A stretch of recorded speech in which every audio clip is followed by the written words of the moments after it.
আল্লাহ পাক রব্বুল আলামিন কোরআনুল কারীমের মধ্যে এক আয়াতের মধ্যে মানব জীবন চমৎকার ভাবে পরিচালনা করার জন্য বিবাহ নামক একটা বিধান দিয়েছেন। বিবাহ নামক কি দিয়েছেন ভাই?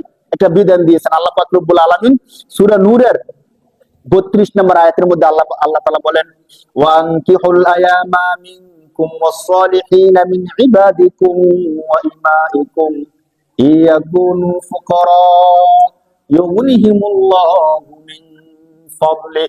আল্লাহ তাআলা বলেন যে আমার বান্দারা, আনকিহুল আয়ামা মিনকুম ওয়াস-সালিহিনা মিন ইবাদিকুম ওয়া ইমাইকুম, তোমরা শোনো, তোমাদের মধ্যে যারা বয়সে উপযুক্ত হয়ে গেছে, যাদের পরিণত বয়স হয়ে গেছে, যারা আমার সৎ সৎ লোক যারা আছে, তোমাদের অধীনস্থ যারা আছে, তোমরা তাদেরকে বিবাহ করায় দেবে। তাহলে বিবাহ করায় দাও যে কথা বলতেছেন, এ কথা আল্লাহ কাকে বলতেছেন? অভিভাবককে। আমরা যারা বাবা আছি, আমরা যারা মুরব্বী আছি, আমরা যারা পরিচালক আছি, তাদেরকে আল্লাহ বলতেছেন আনকিহুল আয়ামা মিনকুমুস সালিহিনা মিন ইবাদিকুম ওয়া ইমাইকুম, তোমাদের অধীনস্থ যারা আছে তাদেরকে তোমরা বিবাহ করায় দাও। এখন কথা হলো, আল্লাহ আপনি যে বললেন যে আমাদের অধীনস্থদেরকে আমরা বিবাহ করায় দিব, কিন্তু আমার অধীনস্থ যে আছে সে তো ঠিক মতো কাজ করে না, এমনি আমারই আর্থিক সচ্ছলতা নাই, নিজেই টেনে টুনে কষ্ট করে খাই, আবার আমার সন্তানকে যদি আমি বিবাহ করা দিই সে খাইব কোত্থেকে, আবার এমনি সে নিজেই চলতে পারে না, এখন আরেকটা যদি তার কাঁধের মধ্যে ঝুলিয়ে দেয় তাকে খাওয়াইবো কোত্থেকে? মানে আমাদের সন্তানদেরকে বিবাহ করানোর সময় সবচেয়ে বড় প্রশ্ন হলো এটা। আপনি বিশ্বাস করেন, আমরা যেহেতু সমাজকে নিয়ে চলি, সমাজের মধ্যে থাকি, সমাজের ভালো মন্দ ছোট বড় প্রায় সবাই কিন্তু আমাদের সাথে সম্পৃক্ত, আমাদের সাথে সবাই কম বেশি তার গল্প কষ্ট ভালো মন্দ শেয়ার করে, তখন আমরা সবকিছু প্রায় জানতে পারি। তো যে সকল যুবক ছেলেরা আমাদের কাছে এসে বলে যে আমার বিবাহের দরকার, কিন্তু আমার পরিবার বা আমার আত্মীয় স্বজন বিবাহ করাতে এখন রাজি না, তাদের মন্তব্য কি? তাদের কথা হলো যে এখন তোমার বিয়ের বয়স হচ্ছে ঠিক 25 বছর, কিন্তু আমরা চাইতেছি তুমি আর 5টা বছর বিদেশ করে আসো, কিছু টাকা পয়সা জমাও, এরপরে তোমার টাকা দিয়ে তুমি কি করবা? বিবাহ করবা। এখন এই 5 বছর সে কি করবে বলেন? স্বাভাবিকভাবে 25 বছর হইলে তো বিয়ের বয়স হয়ে যায় না, তো 25 থেকে নিয়ে 30 যদি 5 বছরই তাকে রেখে দেয় বিবাহ ছাড়া, এই 5 বছর সে চলবে কি করে? আমাদের যখন স্বাভাবিক খাবারের ক্ষুধা লাগে তখন একদিনে আমরা থাকতে পারি না, একদিনের জায়গায় 2 দিন হয়ে গেলে আমরা মরার অবস্থা। যখন আমাদের শরীরের চাহিদার ক্ষুধা লাগে, তখন এই ক্ষুধা যদি বৈধভাবে মিটাইতে না পারে, তখন স্বাভাবিকভাবে সে অবৈধ পথে যাওয়ার চেষ্টা করবে, ঠিক কিনা বলেন? যখন সে ভালো খাবার পাইতেছে না, তখনই তো সে ডাস্টবিনের মধ্যে গিয়ে ময়লা খাবার খুঁজতেছে। তাকে জিজ্ঞেস করেন যে আপনি ময়লা খাবার কেন খুঁজতেছেন? ময়লা খাবার তো মানুষ যেগুলো ফালাই দিছে ওইগুলো ডাস্টবিনের মধ্যে আছে, তো আপনি ভালো খাবার না খেয়ে এই ময়লা খাবার কেন খুঁজতেছেন, নিতেছেন? সে কি বলবে?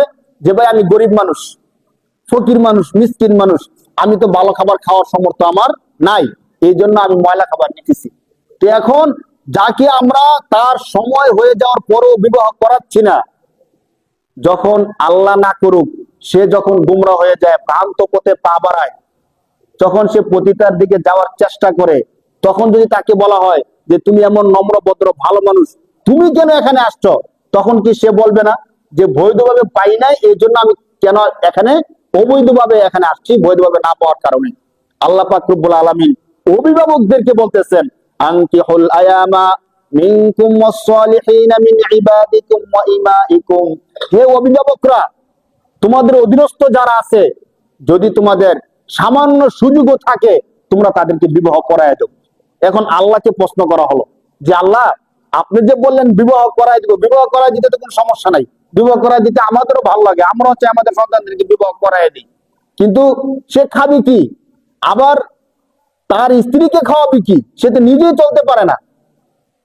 যদি একটা ছোট্ট একটা জব করে 20,000 টাকা 10,000 টাকা স্যালারি পায়, এই 20,000 টাকা দিয়ে সে কিভাবে বিবাহ করবে? 20,000 টাকা দিয়ে কি এখন বিবাহ করা যায়? আল্লাহ পাক রব্বুল আলামিন বলতেছে বান্দা চিন্তা করো না, এখানে 2টা বিষয়। একটা হলো আমাদেরকে সৃষ্টির বহু আগে রিজিকের ফয়সালা করছেন কে? এই জিনিসটা কিন্তু আমরা তখন ভুলে যাই। চিন্তা করে দেখেন, যখন আমার ছেলেকে বিবাহ করাবো ভাবতেছি, তখন এই জিনিসটা আমাদের মাথায় থাকে না। তখন মনে করি আমার ছেলে নিজেই চলতে পারে না, এখন আরেকটা মেয়ে নিয়ে আসবে, তাকে খাওয়াবে কি? ভাই যাকে নিয়ে আসবে তার রিজিকের ফয়সালা আমি করব নাকি আল্লাহ করবে? বলেন কে করবে? তাকে যে আল্লাহ সৃষ্টি করছে রিজিক দিবেন কে? সে আল্লাহ। তো যে আসবে সে তার রিজিক নিয়ে আসবে।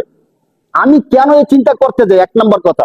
দুই নম্বর কথা হলো, আল্লাহ তাআলা সন্দেহ না রাইখা স্পষ্ট করে বলতেছেন কোরআনের আয়াত, আজকে শুনে যান। সূরা নূরের 32 নম্বর আয়াতের মধ্যে আল্লাহ তাআলা বলতেছেন, তুমি টেনশন করতেছো যে তোমার সন্তান দরিদ্র, তুমি দরিদ্র, সে নিজেই খাইতে পারে না, বিবাহ করলে খাওয়াবে কোত্থেকে? শোনো, ইয়াকুনু ফুকারা ইউগনিহিমুল্লাহু মিন ফাদলি, এর থেকে চমৎকার কথা আর হতে পারে না। আল্লাহ বলতেছেন তুমি তোমার সন্তানকে বিবাহ করাইয়া দাও। যদি ফকর, এই শব্দটা আমরা বুঝি, ফকর মানে ফকির। হ্যাঁ, আল্লাহ বলতেছেন ইয়া কোন ফকর, যদি সে ফকির হয়, ইউগনিহিমুল্লাহু মিন ফাদলি, আল্লাহ দয়া করে তাকে ধনী বানায় দিবেন। সুবহানাল্লাহ। একটু খেয়াল করছেন এই কথা কার? আল্লাহর। কিন্তু কোরআন শরীফের 18 নম্বর পারার সূরা নূরের 32 নম্বর আয়াতে আল্লাহ বলতেছেন তোমাদের অধীনস্থ যারা আছে তোমরা তাদেরকে বিবাহ করায় দাও। আমরা প্রশ্ন করলাম, আল্লাহ বিবাহ যে করায় দিব, খাবে কি, খাওয়াবে কি? নিজেই চলতে পারে না। আল্লাহ বলতেছেন যদি সে ফকির হয়। আমাদের সন্তানরা কি ফকির? বলেন আমাদের কারো সন্তান কি ফকির? ফকির না। আমি চলতে পারতেছি, খাইতে পারতেছি, সে অনুযায়ী আমার সন্তানও ধরেন উচ্চবিত্ত না, মধ্যবিত্ত না, নিম্নবিত্ত, ফকির তো না। আল্লাহ বলতেছেন যদি ফকিরও হয়ে থাকে আমি আল্লাহ তাকে ধনী বানায় দিব। বলেন সুবহানাল্লাহ। এখন এখানে কয়েকটা কথা থাকে দেখেন, যেখানে আল্লাহ পাক রব্বুল আলামিন বলতেছেন যে তোমরা বিবাহ করায় দাও, আমি আল্লাহ ধনী করে দেব। এরপরও আমাদের সমাজের মধ্যে দেখবেন যখন আমাদের সন্তানকে বিবাহ করাতে যাই তখন আমাদের সামনে অনেক কিছু এসে দাঁড়ায়। কারণ কি জানেন, আমাদের সমাজটা অদৃশ্যভাবে এমন কিছু সিস্টেমের জালে আটকে আছে, আমরা চাইলেও ওই জালকে ছিন্ন করতে পারি না। যখন আপনি সন্তানের বিবাহের নাম নিবেন তখন আত্মীয় স্বজন সবাইকে দাওয়াত করতে হবে, এখানে লক্ষ লক্ষ টাকার একটা খরচ আছে। আপনার সন্তানের যে বন্ধু বান্ধব আছে তারা আবদার করবে যে তোমার বিবাহের মধ্যে কিন্তু গান বাজনা দিতে হবে বন্ধু, যদি বিবাহের মধ্যে গান বাজনা না দাও তোমার সাথে আমাদের আর সম্পর্ক নাই। বলেন নাউজুবিল্লাহ। তাহলে গান বাজনা দিতে হলে আবার এখানে গায়ে হলুদ দিতে হবে। আমি একটা গায়ে হলুদের খবর নিছি, শুধু গায়ে হলুদরা করতে গিয়ে তাদের 2 লক্ষ টাকা খরচ হয়েছে। ক লক্ষ টাকা খরচ হয়েছে? শুধু গায়ে হলুদের আয়োজনটা সম্পন্ন করতে 2 লক্ষ টাকা খরচ হয়েছে। আরেকটা কিছুদিন আগের বিবাহের রাস্তা, মেন রাস্তা থেকে নিয়ে গেট পর্যন্ত ঝাড়বাতি এবং যে স্টেজ সাজাইছে, শুধু এই সাজানোটার মধ্যে 1 লক্ষ টাকা খরচ হয়েছে। খাবার দাবার কোনো কিছু না, ওই যে নাচার জন্য যে নাইকে টাইকে আছে ওইগুলো না, শুধু স্টেজ আর ঝাড়বাতির যে সিস্টেমটা করছে, এই সিস্টেমটা করছে কত টাকা দিয়ে? 1 লক্ষ টাকা দিয়ে। গায়ে হলো 2 লক্ষ টাকা। কত লক্ষ টাকা হলো? এটা কোনো কাজের টাকা নাকি আকাজের টাকা, আকামের টাকা? সহজ বাংলায় নত বলেন 3 লক্ষ টাকা কিসের? গায়ে হলুদ করছে, এটা কার উপকার হয়েছে? না যে বিবাহ করতেছে তার, না যাকে বিবাহ করাইতেছে তার, না বাবার না মার, কার উপকার হয়েছে বলেন? এই 3 লক্ষ টাকা দিয়ে যদি ফার্নিচারও কিনতো তাদের একটা গোষ্ঠী চলে যেতে পারতো, একটা পরিবার চলে যেতে পারতো শুধু ফার্নিচার কিনলে। তো 3 লক্ষ টাকা এখানে চলে গেল। আবার যে আবদার থাকে অন্তত আমার সম্মান বাঁচাইতে হইলে 200 মানুষ খাওয়াতে হবে, তো 200 মানুষ খাওয়ানোর জন্য আমি আগের যে এলাকার মধ্যে ছিলাম ওই এলাকার মধ্যে আমার সামনে বসে বসে সে হিসাব করছে অন্তত 5.5 লক্ষ টাকা শুধু মানুষ খাওয়ানোর জন্য সে বাজেট করছে। তো 5 লক্ষ টাকা যদি মানুষ খাওয়ানোর জন্য বাজেট করে আর 3 লক্ষ টাকা ওই দিকে চলে গেছে, মোট গেল কত লক্ষ টাকা? 8 লক্ষ টাকা। একটু ছোট্ট একটা হিসাব আপনাদেরকে দেই, 8 লক্ষ টাকা। এখনো কি কোনো কিছু হয়েছে বলেন? না ফার্নিচারের টাকা দিলেন, না আপনাদের বিবাহের খরচপাতি দিলেন, না গাড়ি ভাড়া দিলেন, এগুলো কি দিলেন? শুধু এমনি এমনি গেল। এখনো কিন্তু ছেলেও কিছু পায় নাই, মেয়েও কিছু পায় নাই। এই 8 লক্ষ টাকা যদি ছেলের হাতে তুলে দিত, ছেলে যদি ব্যবসা করে 8 লক্ষ টাকা দিয়ে, তাহলে কিন্তু আপনার মেয়ে কিনে খুব সুখে শান্তিতে থাকতে পারতো। না, এই 8 লক্ষ টাকা কারোই না, শুধু ফাও ফাও। এছাড়াও কিন্তু আরো বহু খরচ রয়ে গেছে। আমরা যখন গান বাজনা করি, গান বাজনার আয়োজন করতে গিয়ে সেরা যে মেশিন গুলো ভাড়া আনতে হয় না, এগুলো বাজাইতে গিয়ে আর কত খরচ হয় না? চিন্তা করে দেখেন এখানে আর কতগুলো খরচ। তো আল্লাহ বলতেছেন বিবাহ করায় দাও, যদি সে গরিব হয় আমি আল্লাহ ধনী বানায় দিব। কিন্তু আমরা যখন বিবাহ করাইতে যাই তখন চাই দেখি আল্লাহ তাকে আমি বিবাহ করাবো, বিবাহের নামটা নিলেই তো 5 লক্ষ টাকা হাতে নিতে হবে। আর এই 5 লক্ষ টাকা হইতেছে না, আবার কিছু লোন নাও, কিছু ব্যাংক লোন নিয়ে কিছু কিস্তিতে টাকা তুলে, বন্ধু বান্ধব আত্মীয় স্বজন থেকে কিছু ঋণ করে এরপরে আমরা বিবাহের নাম নিই। এগুলো করতে করতে করতে করতে আমার সন্তানের বিবাহর নামই আমি নিতে পারতেছি না। অথচ দেখেন, এই যে কাজগুলো করলাম, এগুলো কি লাভের কাজ করলাম নাকি ক্ষতির কাজ করলাম? আসেন কোরআন হাদিসের দৃষ্টিতে সংক্ষিপ্ত ভাবে আমরা একটু বলি। হাদিসের মধ্যে রাসূলুল্লাহ সাল্লাল্লাহু আলাইহি সাল্লাম বলেন, আযমুন নিকাহ বারকাতান আইসারুহা মুআনাতান। স্পষ্ট হাদিস। আল্লাহ রাসূল সাল্লাল্লাহু আলাইহি সাল্লাম বলেন, ওই বিবাহের মধ্যে সবচেয়ে বেশি বরকত যে বিবাহের মধ্যে খরচ কম। যে বিবাহের মধ্যে কি কম? ওই বিবাহের মধ্যে সবচেয়ে বেশি কি বরকত। এখন আমি যে বিবাহের বাইরে ওই শুধু স্টেজ, গান, নাচানাচি, গায়ে হলুদ আর খাবার দাবারের মধ্যে 8 লক্ষ টাকা শেষ আমার অলরেডি। আবার মেয়েকে বিবাহ দিতে হলে আর কিছু দিতে হয় না? সামাজিক ভাবেও তো কিছু না কিছু দিতে হয়, আমরা দেই। যতই বলি যে দেওয়া ঠিক নেই, এই নেই সেই না, আমরা কিছু না কিছু মেয়েকে দিয়েই দেই। এখন দিয়ে যে দেই, ওখানে তো আরো লক্ষ লক্ষ টাকা আমাদের খরচ হতে হয়। এইভাবে মিনিমাম যদি একটা বিয়ের মধ্যে 10 লক্ষ টাকা খরচ ধরেন, একদম কাট সিট করে করে 10 লক্ষ টাকা খরচ ধরেন, তখন আমাদের সন্তানদেরকে আমরা কিভাবে বিবাহ করাবো বলেন? যখন সন্তান বিবাহের কথা বলে, তখনই আমাদের মাথার মধ্যে 10 লক্ষ টাকার একটা বোঝা আইসা চাপে, যে তুমি যে বাবা বিবাহের কথা বলতেছো, আমারও তো মনে চায় ঘরের মধ্যে বউ আনি, তোমাকে বিবাহটা করাই, কিন্তু তোমার বিবাহটা করাইতে গেলে এখন 10 লক্ষ টাকা একটা চাপ আমার চলে আসবে। আর যারা আরো উপরে শ্রেণী আছেন, তারা তো জানেন 10 লক্ষ টাকা কিছুই না, শুধু বিবাহের শুরুতেই 10 লক্ষ টাকা খরচ হয়ে যায়। অথচ রাসূলুল্লাহ বলতেছেন, ওই বিয়ের মধ্যে বরকত বেশি যে বিয়ের মধ্যে খরচ কম। তো আমি বিয়ের মধ্যে অতিরিক্ত খরচ কইরা, খরচটা যদি আপনি কাজের মধ্যে করেন, কোনো সমস্যা নেই ভাই। আপনার কোটি কোটি টাকা আছে, আপনি গ্রামের মানুষকে খাওয়ান না, খাওয়াই যদি কোনো সমস্যা নাই, না যায় কিছু না। কিন্তু অবৈধ কাজ করলে ওইটা না, না যায়। তো আমি প্রথমেই রাসূলুল্লাহর এই কথাটাকে লঙ্ঘন করলাম। একটু খেয়াল করেন। মানে ওই যে আপনারা একটা ছোট্ট প্রশ্ন করতে পারেন যে হুজুর, আমরা তো অনেক সময় দেখছি যে দরিদ্র বিবাহ করছে, সে দরিদ্রই থাকে, ধনী হয় না। তো কি হলো? আল্লাহ তো বলছেন সে গরিব হলে তাকে ধনী বানিয়ে দিবেন। এখন দেখেন, আমরা বিবাহ করাইতে গিয়ে আমরা যে কাজগুলো করি, এই কাজগুলো যদি আল্লাহর সন্তুষ্টিক্রমে হয়, তখন না আল্লাহ আল্লাহর কথা রাখবেন, ঠিক না ভাই? কিন্তু আমরা যদি আল্লাহকে না ফরমানি করে এই কাজগুলো করি, আল্লাহ কি আল্লাহর কথা রাখবেন? আল্লাহ বলছেন, যদি দরিদ্র হয় বিবাহ করাই দাও, আমি আল্লাহ ধনী বানাই দিব। কিন্তু আমরা বিবাহ করাইতে গিয়ে সেরে এমন কিছু কাজ করি যে কাজগুলোর দ্বারা আল্লাহ নারাজ হয়, আল্লাহর রাসূলও নারাজ হয়। যার কারণে বিবাহের মধ্যে আল্লাহ তো ধনী বানাইবে দূরের কথা, বিবাহের পরের দিন থেকেই আমাদের সংসারের মধ্যে, দাম্পত্য জীবনের মধ্যে মারামারি, কাটাকাটি, বিশৃঙ্খলা লেগেই থাকে, লেগেই থাকে। আপনাকে যদি বলি যে দুইটা সম্পর্ক, কোন সম্পর্কের মধ্যে সবচেয়ে বেশি মনোমালিন্য হয়, আপনি বলবেন বিয়ে বিআই বা শ্বশুর শাশুড়ির যে সম্পর্কটা আছে, এই সম্পর্কের মধ্যে সবচেয়ে বেশি মনোমালিন্য হয়। যত ভালোই হোক, আপনি বিবাহ করায় দেন, বিবাহ করায় দেওয়ার 1 বছর 2 বছরের মাথায় আপনি দেখবেন শ্বশুর বাড়ি আর বাবার বাড়ির সাথে দ্বন্দ্ব লাগবেই লাগবে। আমাদের সমাজের মধ্যে লাগে কি লাগে না বলেন? দেখবেন তারা অনেক ভালো ছিল। অনেক সময় হয় কি, বন্ধুর মেয়ে বন্ধুর ছেলে একসাথে বিবাহ করাইছে, সারা জীবন বন্ধু ছিল, কিন্তু বিবাহ করানোর 1 বছর বা 2 বছরের মাথায় বন্ধুত্ব আর থাকতেছে না। এই সমস্যা, ওই সমস্যা, ঠিক মতো যৌতুক দেওয়ার কথা ছিল, যৌতুক দেয় নাই, ছেলেকে বাইক দেওয়ার কথা ছিল, দেয় নাই, মেয়ের উপর অত্যাচার করে, এই করে সেই করে, এগুলোর মাধ্যমে ঝগড়াঝাটি লেগেই থাকে। লেগে থাকবে না কেন? দেখেন, মেয়েটাকে যখন আপনি বিবাহ করতেছিলেন, আপনার বন্ধুদের আবদারে, এই আবদারে, ওই আবদারে আপনি গায়ে হলুদ করছেন লক্ষ লক্ষ টাকা দিয়া, গান বাজনা করছেন লক্ষ লক্ষ টাকা দিয়ে। এই টাকাগুলো কি কারো না কারো থেকে খরচ হয়েছে না ভাই বলেন?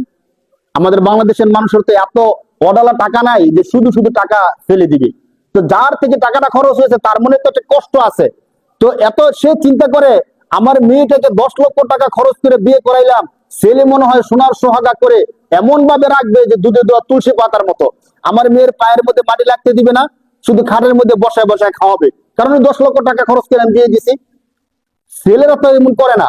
নেওয়ার পরে ছেলেরা মনে করে ঘরের মধ্যে মেয়ে আনছি, বউ আনছি, মানে এখন কাজ কারবার করবে, পরিবারকে পরিচালনা করবে, এই সব কিছু করবে। তো এগুলো করতে কি কষ্ট হয়? আর মেয়ে মনে মনে চিন্তা করে রাখে, আমার বাবা এতগুলো টাকা খরচ করে তোমার কাছে বিবাহ দিয়েছে, তুমি তো আমাকে সেবা করে চলবা। যে খাটের মধ্যে শো, খাটটা তো আমার বাবার টাকার কিনা। যে ফ্ল্যাটটার মধ্যে থাকতেছে, ওই ফ্ল্যাটটা আমার বাবাই কিনে দিছে। কিন্তু যখন সে এভাবে পায় না, তখনই দ্বন্দ্বটা লাগিয়ে যায়। কারণ মেয়ে তো জানে যে বাবা নিজের টাকা ছিল না, সে লোন করে টাকাই না অনুষ্ঠানগুলো করছে। বাবা লোন করে টাকাই না তোমার হাতে আমাকে তুলে দিছে, আর তুমি আমার সাথে খারাপ ব্যবহার করো, তখন থেকে মানে শুরু হয়ে যায়। কিন্তু দেখেন যদি হাদিসটা মানতো, যে হাদিসের মধ্যে রাসূলুল্লাহ বলছেন যে বিবাহের মধ্যে খরচ কম ওই বিবাহের মধ্যে বরকত বেশি, তখন দুনো পক্ষেরই খরচ কম হইতো। আমাদের সমাজে কিন্তু এক পক্ষ খরচ করে আরেক পক্ষ বসে থাকে এমন না, দুনো পক্ষই খরচ করতে হয়। যেমন আগে বলছিলাম যে দৌড়ে তারও কষ্ট হয়, যাকে দৌড়ায় তারও কষ্ট হয়। এখন মেয়ের বাবা অনেক বেশি খরচ করে, এখন ছেলের বাবাকেও খরচ করতে হয়। এখন দুইজনেই সমান সমান খরচ করতে গিয়ে দুইজনের পকেট ফাঁকা। এখন দুইজনেই দুইজনের উপর রাগ করে থাকে যে আমি তো আরো অনেক বেশি পাইতাম, এগুলো পাইলাম না। দুইজনে এগুলো থাকার কারণে মন মালিন্য থেকেই থাকে। যদি আমরা দুপক্ষী হাদিসটা মানতাম যে না খরচ কম বরকত বেশি, সেটাই তো ভালো। আসেন আমরা দুপক্ষী খরচ কমায় করি, যতটুক না করলেই না ততটুক করি, আল্লাহর বিধানটাও মানি, আমরা আমাদের সন্তানদের দাম্পত্য জীবনটা সুন্দর হোক, আমরা এই কাজটা করি না। দেখবেন কি বলবে জানেন, যখন আমরা বলি, আমি জানি তো অনেক গার্জিয়ান এমন আছে তারা গান বাজনা করতে বাধ্য, ইচ্ছায় শখে গান করে না। এর আগের এক মুসল্লিকে আমি বলছিলাম আগের মসজিদের যে আপনার বিবাহের অনুষ্ঠানে আমি যাব যদি আপনি গান বাজনা না করেন। সে আমার সাথে ওয়াদা করে গেছে যে হুজুর ঠিক আছে আমি গান বাজনা করব না। 10 লক্ষ টাকা সে নিজে খরচ করছিল, সে বলছে গান বাজনা করবে না। কিন্তু তার মেয়েরা ছেলেরা এমন ভাবে তাকে ধরছে গান বাজনা করতে হবেই হবে। যেদিন তাদের গায়ে হলুদের অনুষ্ঠান ওই দিন রাত্রেবেলা আমি দেখতেছি সেখানে গান বাজনা আওয়াজ আসতেছে। আমি বললাম আমার সাথে ওয়াদা করে গেছে এরপর গান বাজনা বাজাইতেছে কেন? ওই যে গার্জিয়ানটা সে লজ্জায় আমার সামনে আসতে পারতেছে না। তখন অন্য একজন লোক এসে বলছে যে ওদের সে খুব চেষ্টা করছে, এমনকি তার মেয়েদেরকে বলছে যে আমি 20,000 টাকা দিয়ে তোমাদেরকে স্বর্ণের জিনিস বানাই দিব। তখনকার সময় বলছিল যে তোমাদেরকে 20,000 টাকা দিয়ে আমি স্বর্ণের জিনিস বানাই দিব, এরপরও তোমরা গান বাজনাটা করো না। আমি হুজুরের সাথে ওয়াদা দিয়েছি গান বাজনা করা যাইব না। তারা বলছে গান বাজনা না হলে বিয়ে হবে না। এই বাড়িতে যদি বিয়ে হতে হয় তাহলে কি করতে হবে? গান বাজনা হতেই হবে। বাধ্য হইয়া শেষ পর্যন্ত গান বাজনা করছে। তো দেখেন আমাদের সন্তানরা কেমন হয়ে গেছে। এখন এই কাজটা যে আমি করলাম, লাভ করলাম নাকি লস করলাম একটু বুঝেন। মূলত আল্লাহ পাক রব্বুল আলামিনের একটা বিধান কিন্তু বিবাহ। আমরা বিবাহকে যদিও সামাজিক রীতি হিসাবে আমরা বিবাহটা করাই, কিন্তু বিবাহটা শুধু সামাজিক রীতি না, আল্লাহ তাআলার পক্ষ থেকে বড় একটা ইবাদত। কেমনে? একটা সহিহ হাদিস দেখেন, আল্লাহ রাসূল সাল্লাল্লাহু আলাইহি সাল্লাম বলেন, ইযা তাযাওয়াজাল আবদু ফাকাদ ইসতাকমালা নিসফাদ-দ্বীন। আল্লাহ রাসূল বলেন কোন একজন বান্দা যখন বিবাহ করে সে যেন শুধু বিবাহের মাধ্যমে তার অর্ধেক দিনকে পূর্ণ করে ফেলছে। সুবহানাল্লাহ। মানে কি, শরীয়ত ইসলাম যে বিধানটা আছে, দিন আমরা যে বলি না যে দিন মেনে চলতে হবে, শুধু বিবাহ করলে অর্ধেক দিন মানা হয়ে গেছে, আর কিচ্ছু করতে হবে না। শুধুমাত্র এই হাদিসের মর্ম হলো শুধুমাত্র বিবাহ করার মাধ্যমে তার অর্ধেক দিন কি হয়ে গেছে। তাহলে এই বিবাহটা এটা আবাদত কি আবাদত না বলেন? অবশ্যই আবাদত। এমন তো কোনো কথা নাই নামাজ পড়লে অর্ধেক দিন হয়ে যায়, রোজা রাখলে অর্ধেক দিন মানা হয়ে যায়, যাকাত দিলে অর্ধেক দিন মানা হয়ে যায়, এমন কোনো কথা নাই হাদিস কোরআনে। শুধু কেউ যদি শরীয়ত মেনে বিবাহ করে তার অর্ধেক দিন পূর্ণ হয়ে যায়। সুবহানাল্লাহ। আল্লাহ রাসূল বলেন ফালিয়াত্তাকিল্লাহা নিসফাল বাকি, আর বাকি অর্ধেক দিন যেন সে একটু কষ্ট করে মানে, তাহলে সে পূর্ণ দিন মানা হয়ে যাবে, সে জান্নাত পেয়ে যাবে। এক নম্বর কথা। 2 নম্বর কথা, এই বিবাহটা সর্বপ্রথম আল্লাহ পাক রব্বুল আলামিন আদম আলাইহিস সালাতু ওয়াস সালামকে, আমাদের বাবা আদম আলাইহিস সালামকে মা হাওয়ার সাথে জান্নাতের মধ্যে বিবাহটা পড়াইছেন। সুবহানাল্লাহ। তাহলে কেমন একটা ইবাদত, যে কাজটা কে করাইছেন? আল্লাহ করাইছেন। শুধু এতটুক না, আমাদের নবী মুহাম্মদুর রাসূলুল্লাহ সাল্লাল্লাহু আলাইহি সাল্লাম যখন আম্মাজান আয়েশাকে বিবাহ করেন, স্পষ্ট আকারে আল্লাহ রাসূল সাল্লাল্লাহু আলাইহি সাল্লাম বলেন এই বিবাহ আমি না বরং আল্লাহ ফেরেশতাদেরকে নিয়ে আরশের মধ্যে পড়াই দিয়েছেন। সুবহানাল্লাহ। তাহলে বিবাহ কত বড় একটা ইবাদত দেখেন। অন্য কোন কাজটা আছে আল্লাহ করাই দিয়েছেন। আদম আলাইহিস সালামের বিষয়টা তো আমরা জানি, আদম এবং মা হাওয়া তাদের বিবাহ কি দুনিয়ার মধ্যে হয়েছে নাকি আসমানে থাকতেই হয়েছে, জান্নাতে থাকতেই হয়েছে। আর সহিহ হাদিসের মধ্যে আসছে আম্মাজান আয়েশার সাথে আল্লাহ রাসূলের বিবাহটা স্বয়ং কে পড়াইছেন? আল্লাহই পড়াই দিয়েছেন। তাহলে এই বিবাহটা কি সাধারণ রীতি নাকি বড় একটা ইবাদত? বড় একটা ইবাদত। এখন বড় একটা ইবাদত করতে গিয়ে আপনি গান করছেন, বড় একটা ইবাদত করতে গিয়ে আপনি নাচের অনুষ্ঠান করতেছেন, কেমন হয়ে গেল? নামাজ শরীয়তের সবচেয়ে বড় একটা ইবাদত, গুরুত্বপূর্ণ একটা ইবাদত। এখন আপনাকে কেউ আছেন যেহেতু গুরুত্বপূর্ণ একটা ইবাদত নামাজ, নামাজ যেহেতু পড়বো চলো নামাজের আগে সবাই আমরা একটু গান বাজনা করে নিই, এমনকি কেউ করি? আমরা এই কাজটা করতে গেলে সমাজের মানুষ কি বলবে বলেন? তুমি নামাজ পড়বা, এখন তুমি গানের অনুষ্ঠান দিছো, নাউজুবিল্লাহি মিন যালিক। অথচ নামাজ যেমন একটা ইবাদত, বিবাহ একটা কি ইবাদত। শুধু এতটুকু না, আমি বললাম না কেউ যদি নামাজ পড়ে তার অর্ধেক দিন পুরো হবে এমন কথা নাই, কিন্তু কেউ যদি বিবাহ করে শুধু বিবাহ করার মাধ্যমে তার অর্ধেক দিন পূর্ণ হয়ে যাবে, সহিহ হাদিস। তাহলে কত বড় ইবাদত, যে ইবাদতটা আল্লাহ করাইছেন, ওই ইবাদতটা করার সময় আমরা কি করি? গানের অনুষ্ঠান দিই। তো এখন কথা হলো, এই গানের অনুষ্ঠান দিলে আমি যখন আপনাদের দাওয়াতে না যাই, আপনারা অনেকে রাগ করেন, কেন হুজুর আসছে না? আরে ভাই, রাগ করার কি? আমি যদি আপনাদের এই বিবাহের দাওয়াতের মধ্যে না গেলাম, লসটা কি আপনার না আমার? লস তো আমার হবে, কারণ আমি আপনার দাওয়াতে গেলে ভালো একটা খাবার পাইতাম। কি বলেন? মানুষকে খাওয়ার চাহিদা আছে না? তো আমি তো মানুষ, আমারও তো খাবারের চাহিদা আছে। আবার খাবারের পরে আপনারা হুজুরকে হাদিয়া দিয়ে দেন, তো আমার পকেটও ভারী হতো। আপনারা যারা গান বাজনা দিয়ে বিবাহটা দেন, তাদের দাওয়াতের মধ্যে আমি যাই না। অনেকে মনে করে যে হুজুর অহংকার আছে এই জন্য হুজুর আসে না, বা হুজুর এই সেই এই জন্য হুজুর আসে না। আরে ভাই, আমি তো মানুষ, আমারও তো চাহিদা আছে। আপনার বিবাহের অনুষ্ঠানে দাওয়াতে গেলে আমার পেটটা বললো, পকেটটা বললো, কে চায় না এমন ভালো একটা খাবার খাইতে, করে টাকা পকেটের মধ্যে নিতে? কিন্তু আমি কেন যাই না? আপনি কি বিবেক দিয়ে একটু ভাবছেন? দেখেন, আপনি যে খারাপ কাজটা করছেন, এই কাজটা করার কারণে আপনি না, শুধু আপনার সন্তানদের ভবিষ্যৎকে আপনি নষ্ট করে দিচ্ছেন। একটা আবাদত করবে, আবাদতের শুরুতে আপনি নাচ গান করে আবাদতটাকে পুরোপুরি নষ্ট করে দিচ্ছেন আপনি। আপনারা জানেন না, যেখানে অস্থিরতা হয় সেখানে রহমতের ফেরেশতা আসে না। তো বিবাহের অনুষ্ঠানের মধ্যে যখন গায়ে হলুদ হয়, যখন গানের অনুষ্ঠান হয়, নাচানাচি হয়, আপনি চিন্তা করে দেখেন, আপনার ছেলে এবং আরেকজনের মেয়ের মধ্যে একটা বৈধ সম্পর্ক হইতেছে, কিন্তু আপনার ছেলের আরো যত বন্ধু বান্ধব আসে, আর যত গার্লফ্রেন্ড বয়ফ্রেন্ড যারা আসে, তাদের যখন সাক্ষাৎ হয়, আপনারা কি হাদিসটা জানেন না যে বেগানা পুরুষকে, নারীকে চোখ দিয়ে দেখলে চোখের জিনা হয়, অন্তর দিয়ে কল্পনা করলে অন্তরে কল্পনার জিনা হয়, হাত দিয়ে ধরলে হাতের জিনা হয়, পা দিয়ে হাঁটলে পায়ের জিনা হয়। এখন আপনি চিন্তা করে দেখেন, বিবাহের দিন শুধু বৈধভাবে বিবাহ হয়েছে আপনার ছেলের আরেকজনের মেয়ের, কিন্তু যারা দাওয়াতের মধ্যে আসছিল এবং হাজার হাজার যুবক যুবতীর অবৈধ জিনা হয়েছে। বলেন নাউজুবিল্লাহ। হয়েছে কি হয়েছে না বলেন? এই সুযোগটা আমি আপনি করে দিছি কিনা? এই যে আমার সন্তানের বিবাহের দিন শত শত ছেলে মেয়ের অবৈধ জিনার একটা সুযোগ আমি করে দিছি। আপনার কি মনে হয় আমি খুব ভালো একটা কাজ করছি? কি কাজ করছি বলেন? খারাপ কাজ করছি কিনা স্বীকার করেন, খারাপ কাজ করছি কিনা। আপনারা যারা মনে করেন যে হুজুর কেন আমার দাওয়াতের মধ্যে আসলো না, ভাই আমি এই জিনিসটা বোঝানোর চেষ্টা করি যে আপনি যে এই কাজটা করলেন ভালো কাজ করেন নাই সত্যিকার অর্থে। যদি শুধু এতটুকু হতো যে গুনাহ হয়েছে, তাহলে কিন্তু এক কথা ছিল। মানুষ তো গুনাহ করে, গান শুনে না, গান করে না, করে তো শুনে তো। শুধু গুনাহ না, আপনি 100% বিশ্বাস রাখেন, আপনি এই গান বাজনা গায়ে হলুদের মাধ্যমে আপনার সন্তানের ফিউচারটাকে ধ্বংস করে দিচ্ছেন। আপনি বুঝতেছেন না তো কেন ধ্বংস করে দিচ্ছেন? বিবাহ ছিল আল্লাহর বিধান, আল্লাহর আদেশ। আল্লাহর আদেশটা পালন করতে গিয়ে আপনি শুরুতে নাচ গান দিচ্ছেন। নাচ গান দিলে আল্লাহ কি খুশি হয় না রাগ হয়? সবাই একটু বলেন। যদি আমরা বিবাহ শুরুতে যে নাচ গানটা দেই, অনুষ্ঠানটা করি, এই অনুষ্ঠানটা করলে আল্লাহ রাগ হয় না খুশি হয়? আল্লাহকে রাগ করাইয়া কেউ কি ভালো থাকতে পারবে বলেন?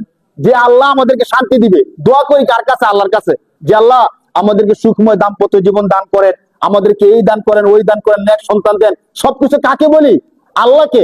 এখন হুজুর যে দাওয়াত খাইলো, যে বিবাহের মধ্যে গান বাজার অনুষ্ঠানটা করলেন, সবকিছু 3 দিন পর্যন্ত মেয়ে নাচাইলেন, নাচানোর পরে বিবাহ শাদী হইলো, খাবার দাবার খাইয়া হুজুরে ওই গানের অনুষ্ঠান যেখানে হয়েছে ওইখানে তো খাবারটা হয় না, ওখানে হুজুর খাবার খাইয়া আল্লাহর কাছে বলতেছে যে আল্লাহ আপনি এই বিবাহের মধ্যে রহমত বরকত দেন, আল্লাহ দাম্পত্য জীবনে সুখময় দাম্পত্য জীবন দেন, এই দেন ওই দেন। তখন তো আল্লাহ আরশ থেকে বলে যে আরে হুজুর আপনি কি দেখেন নাই 3 দিন পর্যন্ত নাচ গান হয়েছে, আমি আল্লাহর নাফরমানি হয়েছে, এখানে তো আমি আল্লাহ গজব দেওয়ার জন্য ঠিক করে রাখছি, আর আপনি আইসা 2টা খাবার খাইয়া পকেটটা ভারী কইরা বলতেছেন যে আল্লাহ রহমত দেন। বলেন নাউজুবিল্লাহ। ধরেন মানুষ দেখছে না দেখছে, আল্লাহ দেখছে কি দেখছে না? আল্লাহ তো দেখছে ভাই। এই জন্য আল্লাহর ওয়াস্তে আপনাদেরকে বলি, গান বাজনা মানুষ করে, আপনারা করেন, অনেকেই করে কম বেশি, কেউ না কেউ করে, কিন্তু অন্তত বিবাহের সময় আপনারা এই কাজটা করেন না। কেন করেন না? আপনাদের সন্তানদের যে ফিউচার লাইফটা আছে, ভবিষ্যৎ জীবনটা আছে, এই জীবনটাকে নষ্ট করে দিয়েন না দয়া করে। অন্য কিছু করেন, গান বাজনা করতে গিয়ে যে 2 লক্ষ টাকা খরচ হবে, এই 2 লক্ষ টাকা আপনার ছেলেকে দিয়ে দেন, সে একটা ব্যবসা বাণিজ্য করবে। অথবা অন্য ভালো কোনো একটা কাজ করেন, যদি আপনার টাকা এত বেশি হয়ে যায় মাদ্রাসার মধ্যে দান করে দেন, একটা মসজিদ করে দেন, একটা এতিমখানা করে দেন, এতিমদের জন্য একটা খাবার দাবারের ব্যবস্থা করে দেন। শুধু শুধু গায়ে হলুদ নাচ গানের অনুষ্ঠান করে টাকাগুলো নষ্ট করেন না ভাই। কেন? এর মাধ্যমে আপনার সন্তানের ফিউচারটা নষ্ট হয়ে যায়। এখন দেখেন, আমার সন্তানের ফিউচার যখন নষ্ট হয়ে যায়, কালচারাল সে বড় হতে থাকে, সে চিন্তা করে, সে যখন আবার বড় হয় যে আমার বিবাহের মধ্যে যেমন নাচ গান হয়েছে, তো তখন আবার তার যখন সন্তান হয়, তখন সে চিন্তা করে যে আমার সন্তানের বিবাহের মধ্যে তো নাচ গান না করলে কেমন দেখা যায়, আমার বাবা টাকা পয়সা খরচ করে আমার বিবাহের মধ্যে নাচ গান করছে, তো আমার সন্তানের মধ্যে আমি করতে হবে। এইভাবে যুগ যুগ বংশ পরম্পরা এই গুনার কাজটা চলতে থাকে। সে যদি আপনার কথা স্মরণ করে আবার এই নাচ গানটা করে, আপনি তখন কবরে আছেন, আপনি কি শান্তি পাইবেন না কষ্ট পাইবেন? কষ্ট পাইবেন ভাই। এই জন্য বলি, বিবাহটা আল্লাহর পক্ষ থেকে একটা নিয়ামত এবং অনেক বড় একটা ইবাদত। অনেক বড় একটা কি ভাই? ইবাদত। যে ইবাদতের ক্ষেত্রে রাসূলুল্লাহ সাল্লাল্লাহু আলাইহি সাল্লাম বলছেন, আন নিকাহু মিন সুন্নতি। রাসূল আরো স্পষ্ট করে দিয়েছেন। আল্লাহ রাসূল বলেন, আন নিকাহু মিন সুন্নতি, বিবাহ হলো আমি রাসূলের একটা সুন্নাহ, আমি রাসূলের একটা আদর্শ। হাদিসের মধ্যে আসছে, তিনজন সাহাবী আল্লাহ রাসূলের কাছে গিয়ে বলছিল যে আল্লাহ রাসূল, আমাদের মনে চায়, একজন বলতেছে যে আমার মনে চায় আমি সারা রাত্র ইবাদত করি, সারা দিন রোজা রাখি, বিবাহ শাদী করব না, ঘর সংসার কিচ্ছু করব না, শুধু ইবাদতই করব, ইবাদতই করব। এই কথাগুলো শোনার পরে রাসূলুল্লাহ সাল্লাল্লাহু আলাইহি সাল্লাম বলতেছে, দেখো এটা আমার আদর্শ না। আমি রাসূল কি ঘুমাই না? হ্যাঁ রাসূল আপনি ঘুমান। আমি কি খাবার খাই না? খান। আমি কি রোজা রাখি না? রাখি। রাত্রে ইবাদত করি না? করি। কয় দেখো, আমি রাসূল রোজাও রাখি, আবার খেয়েও থাকি, না খেয়েও থাকি, রাত্রে ঘুমাই, আবার রাত্রে সজাগ হই, বিবাহ শাদী করছি, আমার সন্তানও আছে, সংসারও আছে। তখন রাসূলুল্লাহ সাল্লাল্লাহু আলাইহি সাল্লাম বলছেন যে নির্জনে জঙ্গলায় গিয়ে বসে বসে ইবাদত করার থেকে ঘর সংসার করে পরিবার পরিজনকে ঠিক রেখে ইবাদত করা হাজার গুণ উত্তম। বলেন সুবহানাল্লাহ। তাইলে এই উত্তম কাজটা করতে গিয়ে আমরা যখন অনুত্তম কাজটা করে ফেলি, তখনই তো আমাদের কিছু ঠিক থাকে না। আপনাদেরকে বলি, ধরেন একজন স্টুডেন্ট যখন পরীক্ষার হলের মধ্যে যায়, এখন লেখালেখি শুরু করে দিছে, লেখালেখি শুরু করে সে দুইটা প্রশ্নের জবাব দিবে। দুইটা প্রশ্নের জবাব দিতে গিয়ে একটা প্রশ্ন ফুল জবাব দিছে, 30 নাম্বার, আরেকটা প্রশ্ন ফুল ভুল জবাব দিছে, তাহলে তার 30 নাম্বার শেষ হয়ে গেছে না? বলেন। এখন সে কিন্তু প্রশ্নের জবাব দিছে দুইটাই, একটা সঠিক আর একটা ভুল। একটা সঠিক হওয়ার কারণে তার নাম্বার ছিল 30, আরেকটা ভুল হওয়ার কারণে তার 30 নাম্বার কি বাতিল হয়ে গেছে। তো এখন সে যদি বলে যে আমি কেন ভালো রেজাল্ট করলাম না, আমি তো দুইটা প্রশ্নের জবাব দিছিলাম, ঠিক ওই ব্যক্তির মতো হবে আমরা যারা বলি যে বিবাহ শাদী করাইছি রহমত বরকতের জন্য, আল্লাহ তো রহমত বরকত দিল না। সে বিবাহ শাদী করাইছে, বিবাহ শাদীর পূর্বে আবার গান বাজনা করাইছে। বিবাহ শাদী করাইছেন, ইবাদত হইছে, গান বাজনা করছেন, গুনাহ হয়েছে। সমান সমান না? সমান সমান না। কেন সমান সমান না? কারণ আপনি যে গান বাজনা করাইছেন, এই জন্য রাগ করছে কে? কে রাগ করছে বলেন? আল্লাহ রাগ করার কারণে আল্লাহ তাআলা পরবর্তীতে রহমত বরকত আর দেয় না। এই জন্য আপনাদেরকে বলি, অন্তত নিজের বুঝতে নিজে বুঝার চেষ্টা করেন। নিজের টাকাও গেল, আমার সন্তানের ভবিষ্যৎ নষ্ট হলো, কেউ কি যে নিয়ে বুঝে এই কাজটা করতে পারে বলেন? এমন হচ্ছে যে টাকা পয়সা খরচ হয় না, ফ্রি ফ্রি গায়ে হলুদের অনুষ্ঠানটা করলো, ফ্রি ফ্রি নাচ গান হয়ে গেল, এমন তো না। লক্ষ লক্ষ টাকাও খরচ হয়, আবার আল্লাহও সন্তুষ্ট হয়, আমার সন্তানের ফিউচারটাও নষ্ট হয়। কেন এই কাজটা করতে যাবো ভাই? নিজের টাকায় কিনে বিষ কে খায় বলেন? যার মাথা নষ্ট সে খায়, ঠিক কিনা বলেন? মানে একজন সুস্থ মস্তিষ্ক থাকলে নিজের টাকা দিয়ে কিনে কি বিষ কেউ খাইবে? খাইবে না। কখন খাইবে? যখন মাথা নষ্ট হয়ে যায়, তখন দুনিয়ার বুঝ বুদ্ধি সব নষ্ট হয়ে যায়, তখন নিজের টাকা দিয়ে কিনে বিষ খেয়ে অনেকে মরে যায় না? মরে যায়। আপনাদের মধ্যে কেউ যদি এমন পাগল থাকে, অথবা মেধা নষ্ট হয়ে গেছে এমন কেউ থাকে যে আমি এখন আমার মেধা ঠিক নাই, সে যেন বিবাহের মধ্যে গান বাজনা করে, নিজের টাকা দিয়ে নিজে বিষ কিনে খেলে যেমন সমস্যা, নিজের টাকা খরচ করে এটা বৈধ আল্লাহর বড় একটা ইবাদতের মধ্যে গান বাজনা করলে তদ্রুপ সমস্যা হয়। আল্লাহ তাআলা আমাদের সবাইকে বোঝার তৌফিক দান করুন বলে আমি